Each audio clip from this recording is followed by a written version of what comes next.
ये आकाशवाणी का ईटानगर केंद्र और अरुण एफएम 103.1 मेगाहर्ट्ज है। प्रस्तुत है एक विशेष कार्यक्रम। इस कार्यक्रम के तहत आज हम बात करेंगे one of the endangered species of plants के बारे में। जी हाँ, आज हम बात करेंगे अरुणाचल प्रदेश में पाए जाने वाले दुर्लभ एवं endangered species Assam catkin you के बारे में, जिसे स्थानीय लोग सांगली कहते हैं। और इसके लिए हमने अपने स्टूडियो में आमंत्रित किया है north east regional institute of science and technology NERIST के पीएचडी स्कॉलर श्री जीनेस तैरन को, जो एज यानी evolutionary distinct globally endangered fellow हैं और फिलहाल इस प्लांट के कंजर्वेशन में काम कर रहे हैं। तैरन जी, सबसे पहले तो आपका हमारे स्टूडियो में हार्दिक स्वागत है। Thank you so much.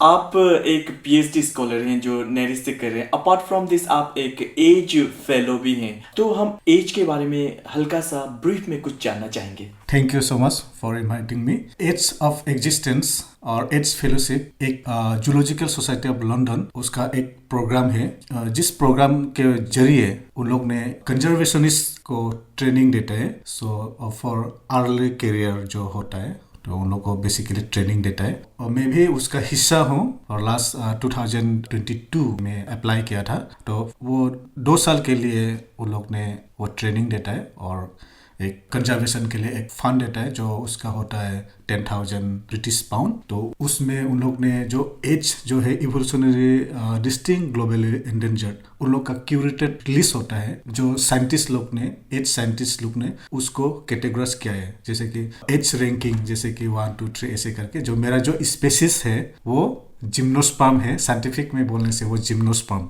तो जिम्नोस्पर्म में नंबर 50 रैंकिंग में है। सो अप्रोक्सीमेटली ग्लोबली 1000 जिम्नोस्पर्म है।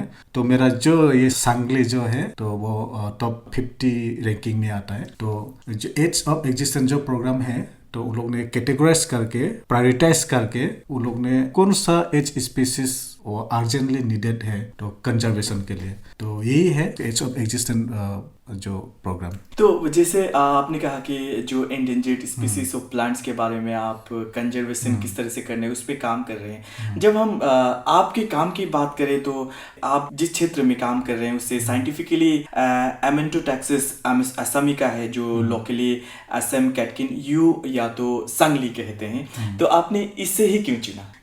सो जब उसका एडवर्टाइजमेंट निकला तो ऐसा होता है, एज ऑफ एग्जिस्टेंस फेलोशिप जो प्रोग्राम है वो एक्चुअली 3 पार्ट में है। ये ग्लोबल है, नेशनल है, ये ग्लोबल एक प्रोग्राम है जेडएसएल का। तो उन लोग ने 3 पार्ट क्या है, Latin America, Africa and south East Asia. तो हम लोग तो साउथ ईस्ट एशिया का है। तो साउथ ईस्ट एशिया का जब एडवर्टाइजमेंट निकला तो मैं देखा, मैं आपको ऑलरेडी एक बताया था कि उन लोग का लिस्ट होता है, क्यूरेटेड लिस्ट। तो मैंने देखा अरुणाचल में कौन सा ऐसा एज स्पीसीज है जिसमें मैं अप्लाई कर सकता हूँ। तो मैं देखा, मैं ऑलरेडी पीएचडी भी परस्यू कर रहा हूँ नेरिस्ट से। तो मेरा पीएचडी का स्टडी या तो मैं मेरा वो इगलनेस वाइल्ड लाइफ सेंचुरी में मेरा vegetation composition and soil physicochemical properties में कर रहा हूँ। तो मैं वो ढूंढ रहा था कि कौन सा ऐसा स्पीसीज है मैं जिसमें मैं एटलीस्ट मेरा लाइफ में मैं कंजर्वेशन थोड़ा मेरा एफर्ट दे सकता हूँ। तो मैं देखा कि एमेंटोटैक्सिस असमिका, तो उसमें मैं देखा लिस्ट में। तो मैं थोड़ा गूगल सर्च किया, मैं थोड़ा रिसर्च पेपर ढूंढा। तो उसका इतना वो नहीं है, वो नहीं हुआ, रिसर्च वर्क हुआ नहीं है। 2-3 पेपर था, इसके अलावा हुआ नहीं। Even it is a very, we can say it is a critically endangered. So yeah, I decided and just मैं जस्ट उन लोग का फॉर्मेट के हिसाब से मैं प्रपोजल लिखा, फाइनली मैं सिलेक्ट हो गया। जी, तो जैसे अभी आपने कहा कि ये प्लांट जो है अरुणाचल प्रदेश में पाया जाता है, तो जानना चाहेंगे कि अरुणाचल प्रदेश में कौन कौन से एरिया में पाया जाता है? ये स्पीसीज यूनिकनेस ऐसा है कि ये बहुत स्मॉल पॉकेट में मिलता है, पूरा लार्ज डिस्ट्रीब्यूटेड नहीं है। तो अरुणाचल प्रदेश में मेनली अंजाव में, जो हम लोग बोलते हैं कि दलाई वैली, तो दलाई वैली में मिलता है। और ये स्पीसीज आपका फर्स्ट रिपोर्ट किया था 1928 में रिपोर्ट किया था, वो भी दलाई वैली में। तो ये बहुत इसका बहुत यूनिक है। और उसके अलावा पापुम पारे में भी मिलता है, जो टूरो हिल्स में भी उसका वो है, लेकिन पॉपुलेशन जो है बहुत रेयर है, बहुत स्मॉल पॉकेट में, जैसे कि 4-5 ऐसे आपको इंडिविजुअल एडल्ट स्पीसीज मेरा जो वो रिसर्च है उसमें मैं रिपोर्ट किया हूँ। लार्ज स्केल में नहीं मिलता है। जी।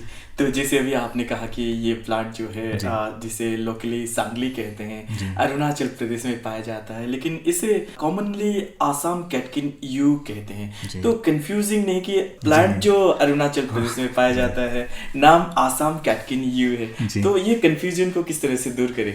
सो ये स्पीसीज फर्स्ट रिपोर्ट किया है 1928 में। तो उस टाइम में तो नॉर्थ ईस्ट ब्रिटिश ने रूल किया था तब। इसके बाद उस टाइम में जब रिपोर्ट किया तो उसको एक ताइवान में मिलता है एमेंटोटेक्सास यूनानेंसिस, तो उसको एमेंटोटेक्सा यूनानेंसिस बोल के पकड़ रहा था। डी.के. फर्गुसन ने रिपोर्ट किया था यहाँ डालाई वैली से 1928 में। इसके बाद उसका जो हम लोग साइंटिफिक टर्म में बोलने से एनाटॉमिकल स्टडी किया, उसका लीफ का मोर्फोलॉजिकल के हिसाब से तो उसको एमेंटोटेक्सा यूनानेंसिस जैसा ही लगता है, तो एमेंटोटेक्सा यूनानेंसिस ही पकड़ रहा था। तब उसका जब लीफ का एनाटॉमिकल स्टडी किया डी.के. फर्गुसन ने, तब पता चला कि ये यूनानेंसिस से थोड़ा एनाटॉमिकल प्रॉपर और थोड़ा अलग है। तो उसको जब अलग है तब उसको अलग नाम देना पड़ेगा, न्यू स्पीसीज है। तो उसको न्यू नेम दिया 1985 में। तो रिपोर्ट किया था पहले, तब तो ब्रिटिश रूल किया था नॉर्थ ईस्ट भी, तो उसको आसाम हिल्स बोल के, पूरा नॉर्थ ईस्ट को आसाम हिल्स बोल के बोला जाता था। पूरा north east hills, Assam hills, Arunachal हो, मेघालय हो, सब आसाम हिल्स बोल के। तो इसके वजह से ये आसाम जो है, आसाम हिल्स पहले हम लोग बोलता था, उसी से ये आसाम जो है, आसाम ये एमेंटोटेक्सास आसामी का। हम आशा करते हैं कि जो भी सुन रहे हैं उनका जो ये कंफ्यूजन है क्लियर हो गया कि इस प्लांट को अरुणाचल प्रदेश में पाया जाता है, लेकिन नाम है आसाम कैटकिन यू। तो जैसे अभी आपने कहा कि इसे ज्यादातर अंजो डिस्ट्रिक्ट ऑफ अरुणाचल प्रदेश, वो भी छगलागम में पाया जाता है, तो वहाँ के लोग इसे सांगली कहते हैं। तो इसका इम्पोर्टेंस क्या है, इस प्लांट का इम्पोर्टेंस क्या है जो जिसका कंजर्वेशन के लिए आप काम कर रहे हैं?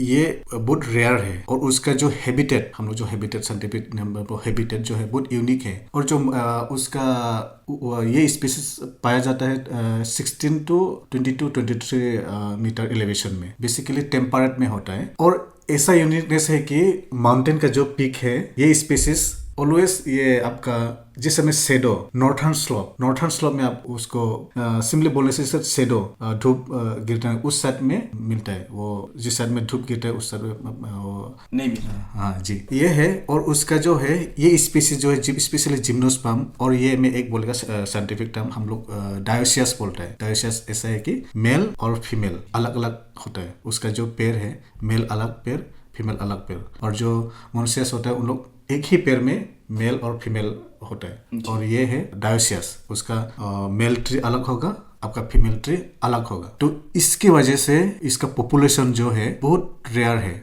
और उसका मेल इंडिविजुअल बहुत कम है। इवन मैं जितना एक्सप्लोर किया, मैं लास्ट नवंबर में मैं एक ही फ्रूटिंग ट्री में रिपोर्ट किया। तो आप सोचिए कितना वो है। मैं अभी तक नियरली 100 एडल्ट इंडिविजुअल में रिपोर्ट किया, 100 से मैं एक ही फ्रूटिंग ट्री, तो जो फ्रूटिंग ट्री है वो फीमेल ट्री है, तो कितना रेयर हो सकता है। इसका मेल और फीमेल थोड़ा इक्वल होगा, तभी उसका रीजेनरेशन, हम लोग बोले उसका रीजेनरेशन ज्यादा होगा। तो इसके वजह से वो बहुत रेयर है, और उसका जो रीजेनरेशन बहुत कम है। मतलब उसका जो पुली, हम लोग जो नॉर्मल से पुली जो बोलेगा, उसका सिडलिंग बहुत कम है। तो उसको अभी हम लोग उसको प्रोपागेशन करके थ्रू आपका सीड से और थ्रू आपका ये ब्रांच कटिंग से उसको प्रोपागेशन करके हम लोग उसको सेम क्लाइमेटिक रीजन में उसको हम लोग वो जो प्रोपागेट करके हम लोग जो सीडलिंग ग्रो करेगा उसको हम लोग प्लांटेशन करके हम लोग मल्टीप्लाई कर सकते हैं। तो इससे हम लोग वो कंजम्पशन कर सकते हैं जी। क्योंकि आप बहुत बार छगलागम जा चुके हैं, अंजो जा चुके हैं, इस प्लांट के कंजर्वेशन में काम भी कर रहे हैं। वहाँ के लोग जो क्षेत्रीय जो स्थानीय लोग हैं इस प्लांट के बारे में कितना जानते हैं? एक्चुअली इस प्लांट के बारे में उन लोग थोड़ा अवेयर है, क्योंकि लास्ट 2006 से एक दो इसका ऊपर छोटा मतलब काम हुआ है। तो इसकी वजह से उन लोग को पता है कि सांगली कुछ इम्पोर्टेंट है, सांगली जो पेड़ है कुछ इम्पोर्टेंट है, लेकिन वो इतना क्लियर नहीं है कि किस लिए इतना इम्पोर्टेंट है। जी। तो ऐसे है कि हम लोग मेनली अगर जब हम लोग अवेयर नहीं होगा तब हम लोग सर्वाइवल के लिए ऐसा सोचता है कि ये पेड़ से पैसा कितना मिलता है, इस तरह हम लोग बेचने से कितना मिलेगा, इस टाइप का एक वो होता है कॉमनली जहां से भी हो। तो ऐसा ही है। तो मैं उसका इकोनॉमिकली इम्पोर्टेंट है। ये जो है ये फैमिली का जितना स्पीसीज है टेक्सेसी, ये टेक्सेसी फैमिली में आता है। तो टेक्सेसी फैमिली का जितना है सब स्पीसीज, ये स्पीसीज से एंटी कैंसर मेडिसिन बनता है। ये यहाँ से एक केमिकल एक्सट्रैक्ट कर सकते हैं टेक्सोल, और वो टेक्सोल से एंटी कैंसर मेडिसिन बनता है। तो ये स्पीसीज से भी टेक्सोल निकल सकते हैं, लेकिन अरुणाचल का जो मेडिसिनल बोर्ड में ऑलरेडी मैं बात किया हूँ, तो वो लोग बोला है कि एमिंडो टेक्सास से सांगली से टेक्सोल का जो अमाउंट है बहुत कम है, तो इसीलिए कमर्शियल इकोनॉमिकली जो है कमर्शियल क्या बोला बहुत ज्यादा वायबल नहीं है। हाँ नहीं है। लेकिन और उसका फैमिली का अंडर में स्पीसीज मिलता है अरुणाचल में, टेक्सास वालेचियाना और टेक्सास बाकाटा, ये दोनों में तो बहुत लार्ज अमाउंट वो टेक्सोल मिलता है। तो मेडिसिनल बोर्ड ने टेक्सोल एक्सट्रैक्ट करने के लिए टेक्सास जो बाकाटा में बोला था वो प्लांटेशन किया था वो मेचुका एरिया में। तो मैं जब इसके बारे में एक्चुअली मेरा काम कंजर्वेशन, मेरा जो कंजर्वेशन स्टडी ऐसा है कि मुझे जानना है मतलब उन लोग कितना अवेयर है,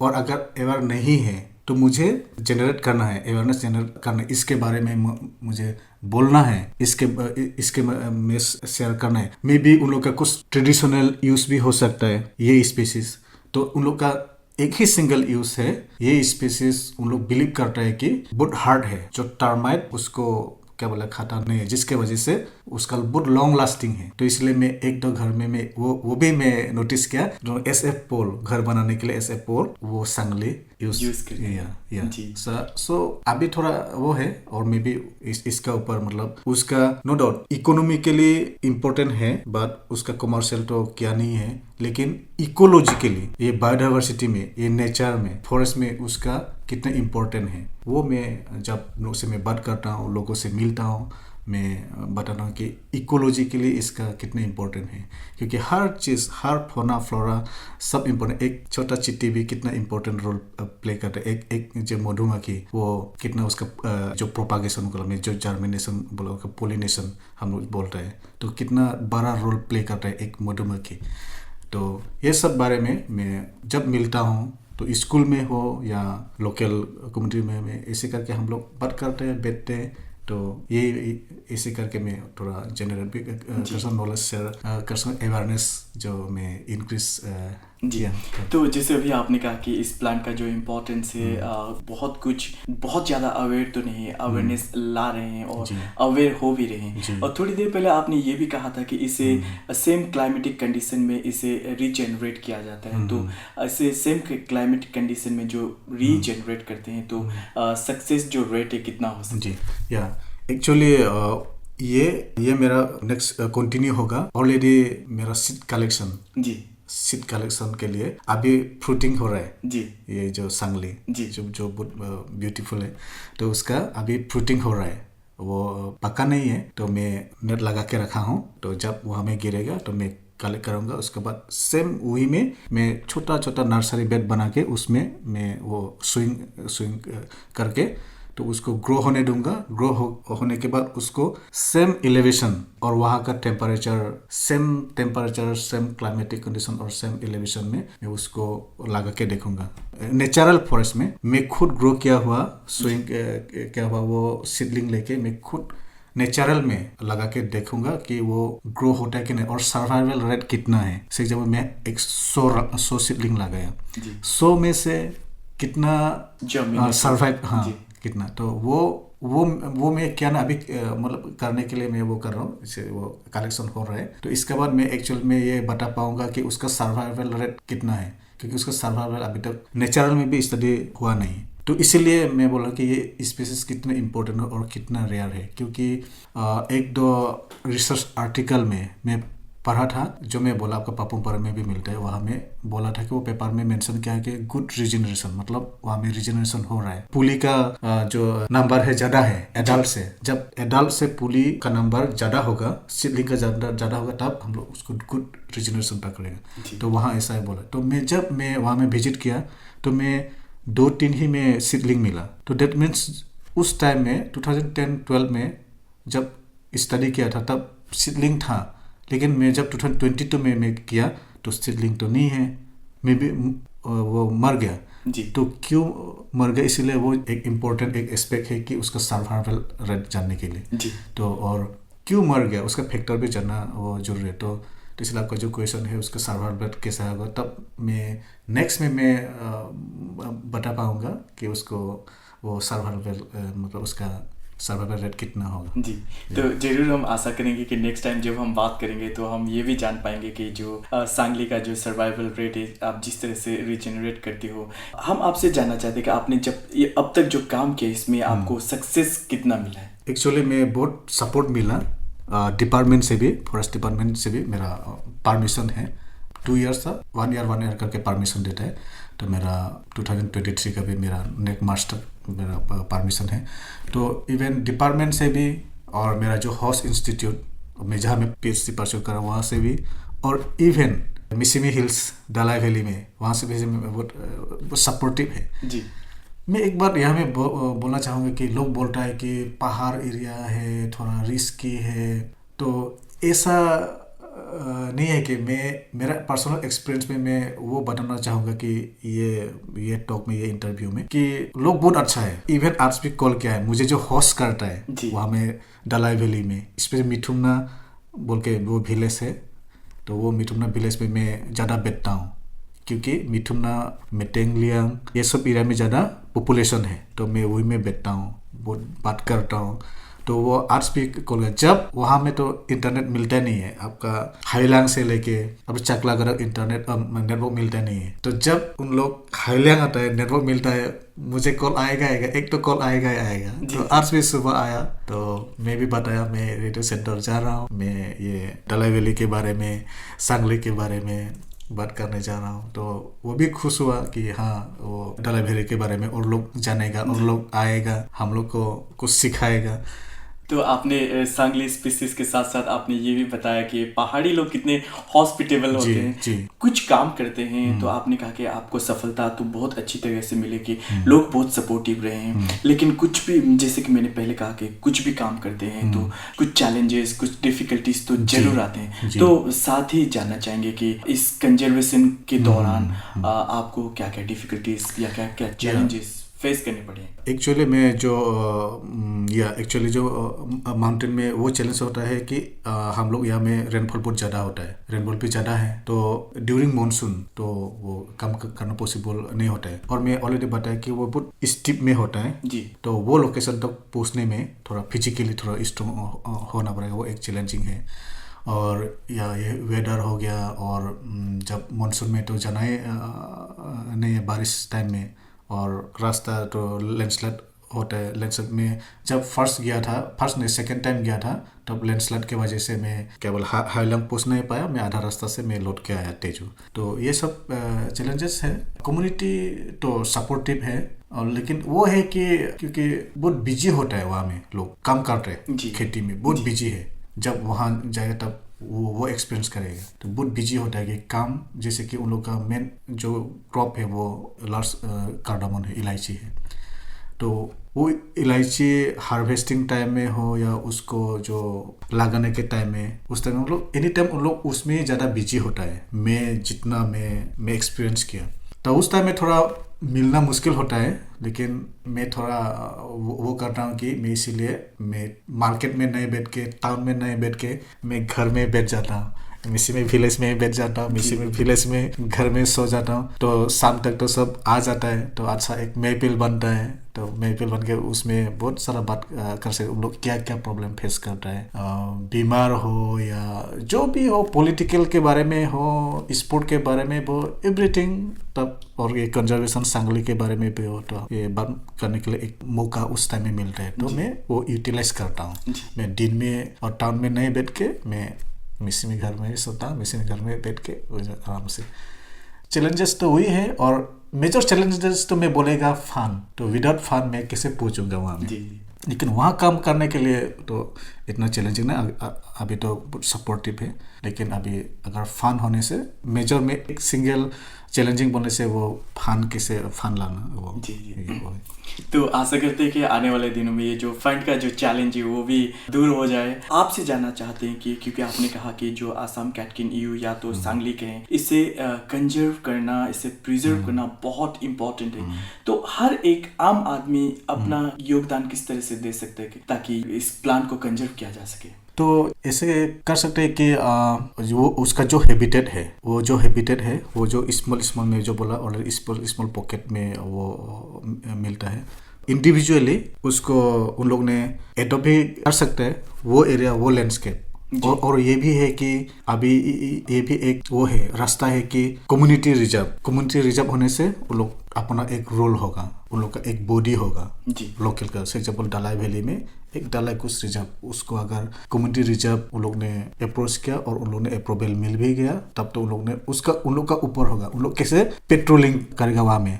और सस्टेनेबल जो फायरवुड कलेक्शन वो भी डिपार्टमेंट के थ्रू से और हम लोग का जैसा कंजर्वेशनिस्ट और रिसर्चर के थ्रू से उन लोग ने वो कैसे सस्टेनेबली कैसे वो फायरवुड कलेक्शन करेगा, इसी तरह वो हेल्प कर सकते हैं ये स्पीसीज कंजर्वेशन के लिए। और एक दो मैं नोटिस किया हूँ दो या तीन घर में उन लोग ने वो लगाए उसको अपना घर में, जहाँ में इतना धूप गिरता नहीं है उसमें वो लगा, ऐसे लगा के वो उसको मतलब ये हम लोग एक टर्म है कि कंजर्वेशन थ्रू प्लांटेशन, मतलब प्लांटेशन करके उसको। और बहुत ब्यूटीफुल है वो, क्रिसमस ट्री जैसा भी लगता है। और उसको आप वो कर जो फेंसिंग जो है जैसे कि आपका गार्डनिंग में जो फेंसिंग, वो फेंसिंग में लगा के उसको हम लोग जैसे कि वो उसको एस्थेटिक वैल्यू भी दे सकते हैं उसको वो कटिंग करके।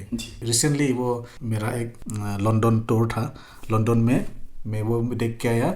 ये फैमिली डायरेक्टली ये स्पीसीज नहीं है, लेकिन ये फैमिली उन लोग ने हर तरफ बाउंड्री फेंसिंग हो और ये अपना होम गार्डन में जो फेंसिंग हो उसमें इतना अर्सा से लगा के उसको वो कटिंग करके फेंसिंग इतना अर्सा से बनाया। वो एक एग्जाम्पल है वो प्लांटेशन करके कंजर्वेशन करना। और सपोर्ट जैसे कि मैं अभी कर रहा हूँ और कोई और रिसर्चर आएगा, कंजर्वेशन आएगा, मैं तो ये सांगली में कर रहा हूँ और कोई और अलग कोई जैसे पेरिस पोलीफाइला वो भी एंडेंजर है, वो भी मिलता है। ये सब के लिए कोई आ भी सकता है, तो उन लोग को सपोर्ट करके और जो प्रोग्राम करेगा अवेयरनेस हो, जो भी हम लोग को, मेरा काम ऐसा है कि अवेयर करना, एजुकेट करना, सिखाना और नॉलेज शेयर करना। मैं कुछ पढ़ के उन लोग को नॉलेज देना और उन लोग से जो ट्रेडिशनल जो नॉलेज है और जो बिलीव है ट्रेडिशनली वो लेना, उसका साथ ऐसे को रिलेट करना मेरा जो स्टडी है, और उन लोग लोकली उन लोग का ट्रेडिशनल जो नॉलेज के उसको साथ वो करके जी तो ऐसे हेल्प कर सकते। तो मिस्टर तेरन, आप एज यानी evolutionary distinct global endangered fellow हैं, तो कोई इस एज में इंटरेस्टेड हो इसमें और कुछ करना चाहे तो किस तरह से अप्लाई करें? जी बहुत ये अच्छा क्वेश्चन है। ये टाइम में नेक्स्ट ईयर वो उसका एप्लीकेशन के लिए एडवर्टाइजमेंट आ रहा है, स्पेशली साउथ ईस्ट एशिया के लिए। मैं बताया था Latin America, Africa, south East Asia, उसको 3 पार्टीशन किया बोल। और एक हम लोग के लिए एक प्लस पॉइंट ये है कि हर जो कोहॉर्ट, जो अफ्रीका बोला मैं, Latin America, South East Asia, हर कोहॉर्ट का एक प्रोजेक्ट मैनेजर है। तो हम लोग का नॉर्थ ईस्ट पीपल के लिए एक प्लस पॉइंट ये है कि north east south East Asia का जो प्रोजेक्ट मैनेजर है वो असम का है, वो गुवाहाटी का है, वो बहुत सपोर्टिव है, स्पेशली नॉर्थ ईस्ट पीपल। और स्पेशली हम लोग ट्राइबल पीपल के लिए वो ज़रा वो इनकरेज करता है। तो मैं भी ट्राइबल हूँ, तो मैं आशा करता हूँ कि जो लिसनर है, ऑडियंस है, उन लोग एज ऑफ एग्जिस्टेंस जो वेबसाइट वो विजिट कर सकता है और ZSL भी जा सकते हैं, नहीं तो डायरेक्टली एज ऑफ एग्जिस्टेंस बोल के गूगल में जाके वेबसाइट विजिट करके उसका एडवर्टाइजमेंट उन लोग का होम पेज में जाके जो भी वहाँ में एवरीथिंग है, वो हमें स्पीसीज क्यूरेटेड लिस्ट भी मिलेगा और एवरीथिंग मिलेगा। वहाँ जाके अपना स्पीसीज चूज करना है, अपना स्पीसीज चूज करके उसको लॉन्ग टर्म तक सोचना है, उसका एक विजन रख के से 10-15 साल तक के लिए क्या सोचता है उसका वो स्पीसीज के ऊपर, वो एक माइंडसेट में रख के प्रपोजल लिख के बस सबमिट करना है, कॉम्पीट करना है। और मैंने ऑलरेडी बताया प्लस पॉइंट ये है कि हम लोग का साउथ ईस्ट का मैनेजर असम का है, वो बहुत सपोर्ट है। और स्पेशली नॉर्थ ईस्ट में स्पेशली अरुणाचल, मेघालय, नागालैंड, मणिपुर से अप्लाई करने से वो बहुत खुश होगा और वो थोड़ा प्रायोरिटी भी देगा। जी, तो अंत में आप हमारे सुनने वालों को क्या कहना चाहेंगे? तो वही है कि एक्सप्लोर करना है और कंजर्वेशन वर्क से भी एक करियर बना सकता है। तो इसीलिए मैं रिक्वेस्ट करूँगा कि ये एज ऑफ एग्जिस्टेंस वेबसाइट चाहिए और वो है कि अपना जो इंटरेस्ट है उसको उसमें फोकस, तो एवरीवेयर पीपल सक्सेस। तो जीनस तेरन जी, आप हमारे स्टूडियो में आए, अपने बारे में, एज के बारे में और आप जिस प्लांट के कंजर्वेशन के लिए काम कर रहे हैं यानी आसाम कैटकिन यू या तो कहें सांगली के बारे में इतनी सारी ज्ञानवर्धक जानकारियां दी, इसके लिए आपका बहुत बहुत धन्यवाद। Thank you so much. ये आकाशवाणी का ईटानगर केंद्र और अरुण FM 103.1 मेगाहर्ट्ज है। अभी आप सुन रहे थे एक विशेष कार्यक्रम। इस विशेष कार्यक्रम के तहत आज आपने सुना मिस्टर जीनस तेरन से ली गई एक भेंट वार्ता और विषय था endangered species Assam catkin you यानी सांगली के बारे में। हम फिर हाजिर होंगे, दीजिए इजाजत, नमस्कार।